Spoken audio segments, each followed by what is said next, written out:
Jumpa lagi di Ardido TV. Ya, ini adalah Huawei MatePad Air, sebuah tablet kelas menengah atas dari Huawei. Belum lama ini kami pernah membuat video tentang Huawei MatePad 11 yang digadang-gadang menawarkan PC level productivity. Nah, MatePad Air ini merupakan versi lebih premium dan menawarkan perbaikan-perbaikan dari apa yang belum terpenuhi di MatePad 11 kemarin.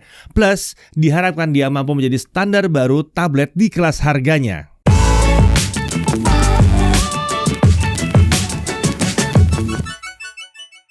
Oke, Huawei MatePad Air. Air atau AIR itu ada kepanjangannya, yaitu Aesthetic Innovation Refreshing.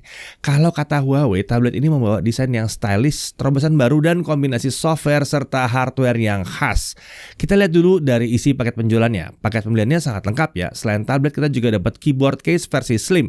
Lalu ada stylusnya yang Huawei namakan M Pencil generasi kedua. Dan kita dapat Bluetooth mouse juga di sini. Praktis, jadi kita nggak perlu beli lagi aksesorisnya, langsung lengkap. Yang membuat dia berbeda dibandingkan Huawei MatePad 11 kemarin ada di keyboard case-nya nih ya. Yang ini menggunakan magnet, jadi tinggal ditempel aja seperti ini dan bentuknya juga jauh lebih slim.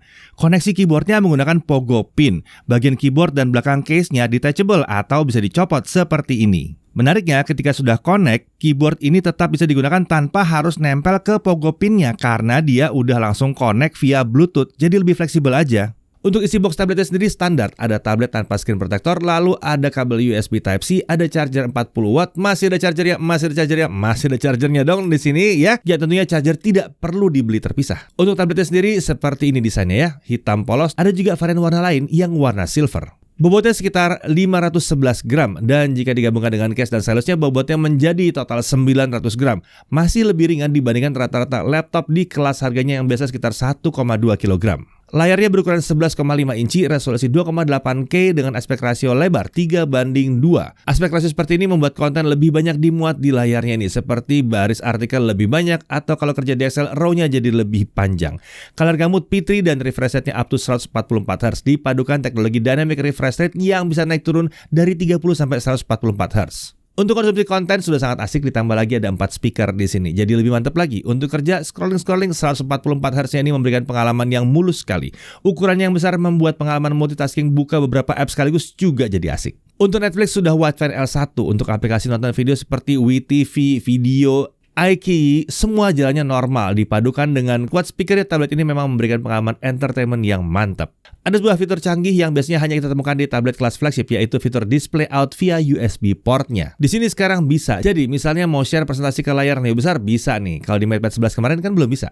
Dari segi OS-nya, MatePad Air ini menggunakan Harmony OS 3.1. Untuk SoC, dia menggunakan Snapdragon 888. Bukan SoC yang paling baru, tapi karena di kelas flagship, performanya masih terhitung kencang, bahkan sampai sekarang. Dipakai multitasking banyak apps sekaligus juga lancar-lancar aja di sini. Dengan spek begini, main Mobile Legends atau Genshin Impact masih playable tentunya. Beberapa fitur terkait multitasking ada yang namanya Super Hub dan ada juga Take Snippet 2.0. Kita bisa ekstrak konten dari satu aplikasi ke aplikasi lainnya dengan cepat. Misalnya kita mau ambil foto HP ini dari sebuah website, tinggal hold lalu gambarnya akan bisa kita pindahkan ke app lain. Bisa seperti ini atau kita juga bisa simpan dulu konten yang kita copy ke Super Hub. Jadi saat lagi buka app apapun, tinggal buka Super Hub-nya, nanti konten-konten yang kita simpan tinggal di drag aja lagi ke app yang diinginkan. Untuk RAM dan storage varian cuma satu, yaitu RAM 8GB, storage 128GB. Untuk baterai kapasitasnya 8300 mAh. Dipakai video playback, dia habis dalam waktu 26 jam, lumayan irit ya. Sedangkan untuk charging menggunakan charger bawaan itu butuh sekitar 1 jam 17 menit untuk ngisi dari 0 sampai full. Ini peningkatan yang sangat signifikan dibandingkan MatePad 11 kemarin. Salah satu keunggulan tablet ini dibanding laptop pada umumnya ada di kemampuan kameranya. Huawei MatePad Air ini dilengkapi dengan kamera depan 8 MP dan kamera belakang 13 MP. Untuk contoh hasilnya adalah seperti ini. Detail yang dihasilkan termasuk yang lumayan oke, tapi tentunya kita nggak bisa bandingin sama level smartphone ya. Jadi memang salah satu kelebihan tablet ini adalah untuk kebutuhan video call juga ya. Kalau dibandingin sama laptop sih, jauh lah kualitas video selfie-nya ini. Oke, kalau yang teman-teman lihat sekarang adalah video dari kamera utamanya Huawei MatePad Air. Ini saya rekam di resolusi 4K 30fps ya teman-teman. Ini menarik ya, kamera utamanya bisa merekam sampai 4K. Biasanya itu mentok pada di Full HD 30 doang. Jadi kalau kalian mau merekam video dengan kualitas paling tinggi, ini ada di kamera utamanya. Bisa kita lihat tadi kalau dibandingkan dengan kamera selfie-nya ini jauh banget ya. Kamera utamanya punya kualitas yang lebih tinggi jauh. Buat kalian sering nanya kalau di video call itu bisa gonta-ganti background atau enggak, ini saya cobain di Zoom itu bisa ya. Kita bisa pakai mode blur seperti ini atau kita juga bisa pakai gambar yang kita pilih dari galeri. Nah, salah satu alasan Huawei menyebutkan kalau tablet ini dapat menggantikan laptop ada di bagian softwarenya. Kemarin kita udah bahas cukup mendetail mengenai software PC level WPS Office yang eksklusif untuk tablet Huawei MatePad. Kalau kalian mau lihat demonstrasi lengkapnya, ada di video Huawei MatePad 11 kemarin.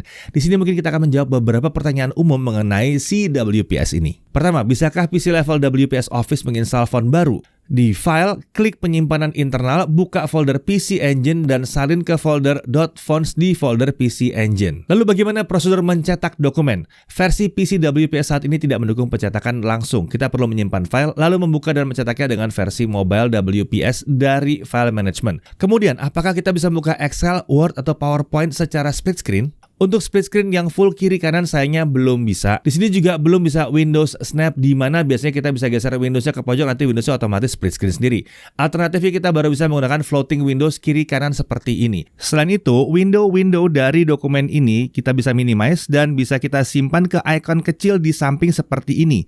Jadi ketika kita mau buka dokumennya lagi, tinggal dipanggil dari sini aja. Lebih praktis kan?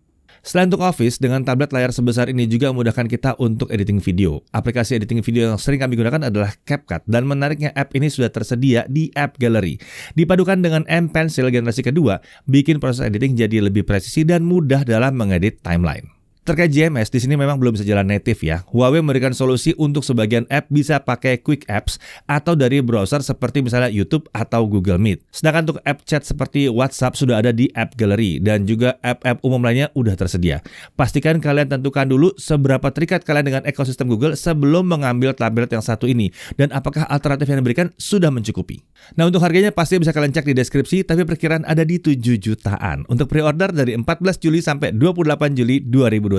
Membeli yang satu ini dapat gratis keyboard case plus M Pencil plus Bluetooth mouse dan ada gratis Huawei Cloud Storage 200GB selama 1 bulan dan in-game voucher game Ragnarok Origin senilai 400 ribuan. Total hadiahnya ini senilai 3,5 jutaan. Nah, hal yang perlu diperhatikan. Pertama, storage-nya hanya 128GB. Harusnya di sini rasanya di kelas ini bisa 256GB lah ya.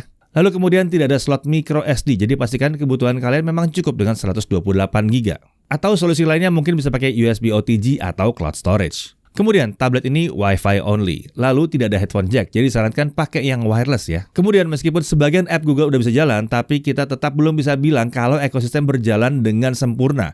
Jika kalian memang terikat ekosistem Google, perhatikan baik-baik apakah aplikasi kalian berjalan di sini dan sudah cukup atau belum. Lalu untuk pekerjaan spesifik yang menggunakan Office, tablet ini memang sudah oke untuk jadi alternatif, tapi kami belum bisa bilang bahwa tablet ini sudah menggantikan laptop Windows 100%. Fleksibilitasnya memang beda kelas. Kita juga tidak bisa membandingkan dengan iPad karena sudah beda ekosistem. Tapi kalau dibandingkan dengan tablet-tablet Android yang beredar, memang tablet Huawei MatePad Air ini punya daya tarik tersendiri. Secara umum memang ada poin-poin menarik dari tablet ini yang susah dijumpai di laptop Windows, seperti lebih ringan, layar jelas lebih bagus, kamera depan jelas lebih baik, ada touchscreen-nya, perawatan lebih mudah, daya tahan baterai cenderung lebih baik, harganya relatif lebih terjangkau. Sedangkan dibandingkan dengan tablet lain, kelebihan yang sulit dilawan adalah kelengkapannya dari keyboard, case, stylus, dan mouse itu sudah termasuk semua dalam paket penjualan. Dipadukan dengan layarnya yang keren 2,8K 144Hz dengan rasio 3:2.